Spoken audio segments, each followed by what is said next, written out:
The first signs of a thyroid problem for me was my skin problem, which was these dry, flaky patches. Also a little digestion issues, but like the main thing was out of nowhere I had dry, flaky patches right above my eyes. How do I figure out what products to use without trial and error and spending a lot of money? This is actually the exact problem we're trying to solve at Veracity, which is you really can't get great advice from just choosing a product based on, you know, some flashy words you see on a website or what the sales clerk in Sephora tells you.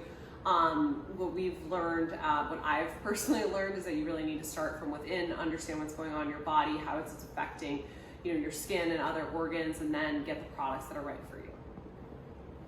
What ingredients should I avoid if I have hypothyroidism? So the number one for me is definitely gluten, both in skincare and in your diet. And the other thing to avoid is anything that is likely to cause inflammation, like parabens or silicones. And that's why, you know, we've formulated all of our products at Veracity without any of these things. What are endocrine disruptors? So endocrine disruptors are any chemicals, whether natural or man-made, that actually affect your hormonal levels. They can do this in two ways. One is by mimicking the shape of the hormone. So for example, your thyroid, and so your body's like, oh cool, I got enough thyroid hormone, and it doesn't make any more. Or they can actually block, or the opposite, and they can actually stimulate your body to make more of a certain hormone. And the biggest category for this is what's known as like phytoestrogen, so things like soy. And they actually are in a lot of skincare, beauty, household products, and it's crazy that people aren't aware of these things and how much of an effect they have, which is, you know, what we're trying to educate with at Veracity, so that you're not, you know, exposing yourself to more than you have to.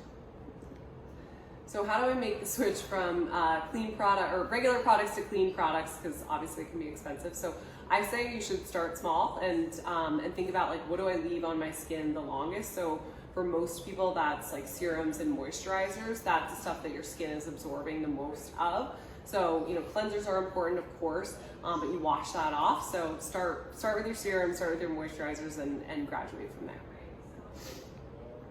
So is it safe to use added fragrance in skincare?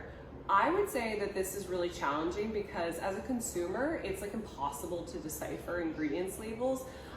Even if by the regulations, skincare companies don't have to identify something as a fragrance.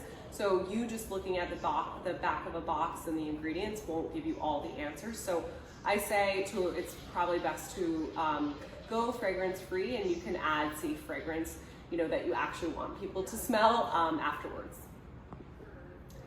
So someone said many hypothyroid friends have dry skin. What's the deal and what are your recommendations? So that was exactly what happened to me. Having a sluggish thyroid can definitely affect the production of a lot of your key sex hormones, so estrogen and testosterone, that are really key for that balanced, subtle, bouncy skin that we're all looking for. So our product, Hydration Balance, is specifically designed for low estrogen and low testosterone skin and would be your best bet for sure. Thank you so much for having me, and I would love to share a discount code with Paloma for Veracity, both our tests and our skincare. If you use the code Paloma20 at checkout, that's all caps Paloma. We'd love to introduce you to some hormone safe and hormone specific skincare for you.